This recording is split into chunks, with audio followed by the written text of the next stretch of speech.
It's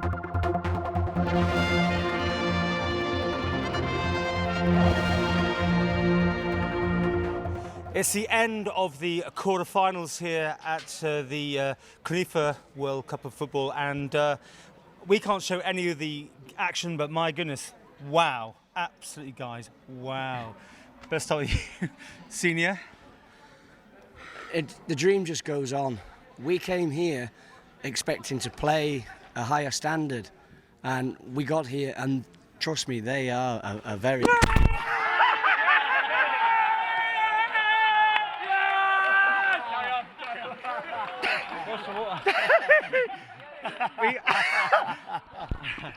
I'm not sure if the microphone's waterproof. There's a lot of water coming out of this, but hopefully. I wondered what you were doing. I know. I was backing away. Where were we? Well, before it started raining. Oh no, we actually came here expecting to play a better standard of team, and believe me, these are far better than the football we play in the Isle of Man. 100 times better. These guys are professional, right? Aren't they, back home? Well, I do believe that they had at least 3 Iraqi internationals playing. We played Armenia with 4 Armenian internationals. These guys are playing at such a high level. You saw there in the last 10 minutes after we equalised how they just stepped up a gear. They tried to play conservatively because they had no energy from previous games. But once we got an equaliser, you can just see them press and press and press. We were unlucky for Frankie not to get a 2-1 winner. Yep. But then when it went on to the penalties, it was just superb. Maximus, the great there, he was superb, and all the penalties were top quality. And I just don't know what to say, really. It's just amazing. Should we talk to the walking wounded? Yeah.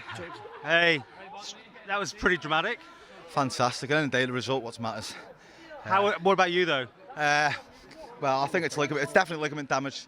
Kerry said it's not a broken bone, but at the end of the day, it's not about me, it's about the team. Yeah, but stretch it off, it was dramatic. Yeah, well,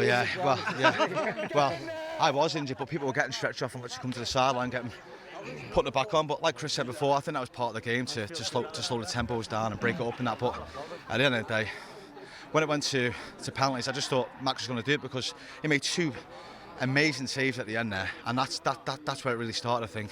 Yeah. Juniors joining seniors. I'd like to say, when we went to penalties, I thought of England, then I realised this is Ellan Vannin.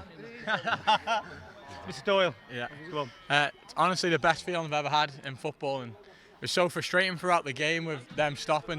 As James said, everyone was getting stretched off. We just didn't feel like we could get going, but we always believed with the attacking we have, and we have Max behind us, so we always had a chance, and we got it near the end there.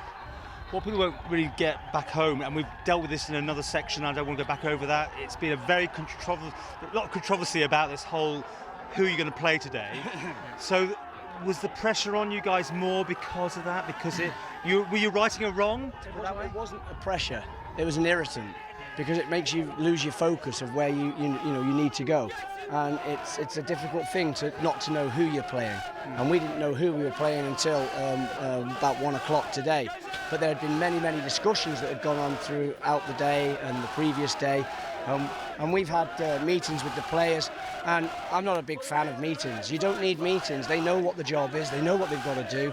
So you treat them as adults, and they've behaved impeccably. But yes, it was an irritant not knowing who you're going to play. And we, at some stage, I'll be quite upfront with you, morally, with some of the things today, some of the lads didn't want to play. And then they saw through the fact that it is a sporting competition, and at the end of the day, football always has to win. It always has to win. So they had a unanimous vote that they were prepared to actually, I was going to say they got more water. Yeah. To actually play the game. And now I'm so pleased they did, and so are they.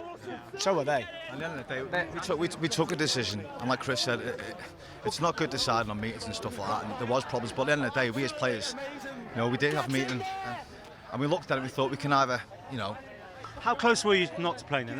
We were close, we were very close. We weren't going to play 1 point, but at the end of the day, there's an island there, back at home, and they were going to watch us. They have watched us, and at the end of the day, we've done a job for not only ourselves, for the manager, for everyone else back home. This is for everybody back in the Isle of Man.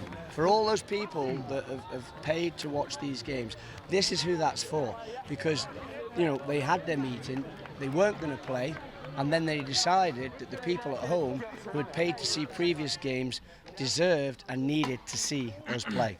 And so that's where it came from. Okay, I mean, that's the thing. I mean, you guys got together and it was a no... I mean, hours ago, you were just going to turn up and just walk off, I think, wasn't it? Yeah, it probably brought us closer as well, because we've been close the whole week, and Paul. there wasn't any arguments today, but there was a lot of discussion going on. In the end, we just decided to stick together and go for it. Okay, let's move forward. Let's be positive about this now. What's it like? Come on, Danny. Talk about your goal the other day. Come on. No, we're talking about Just together, right? What's it now mean? This is it. Like, you know, through the, you know, you can see the end in sight, can't you now? Yeah, I think on the other side we're so happy here, but we have to stay grounded because the semi-final is going to be tough again. We'll have to have our rest day tomorrow and then prepare properly and have another go. But when we came into this, the odds were so long on just getting through that first round. Now, Nordic Bet must be rethinking it. They're actually not taking any bets on now, actually, funny enough. They've stopped it. Yeah, so apparently so. I understand loads of people watching this back home as well. There's a tremendous, just in here, and Defoe and all that came down to watch you. Yeah. Proud moment? Yeah, it's like having some home crowd with Defoe here. We've helped them, they're coming out to the games to help us, so it feels like we have some home support. Well, we couldn't show all the action, but we've shown the celebrations, and I think it'll translate back home. So good luck, guys. And here we go. What's the song? We're going to give us the first. We're not going home. We're not going home. We're not going. We're not going. We're not going home.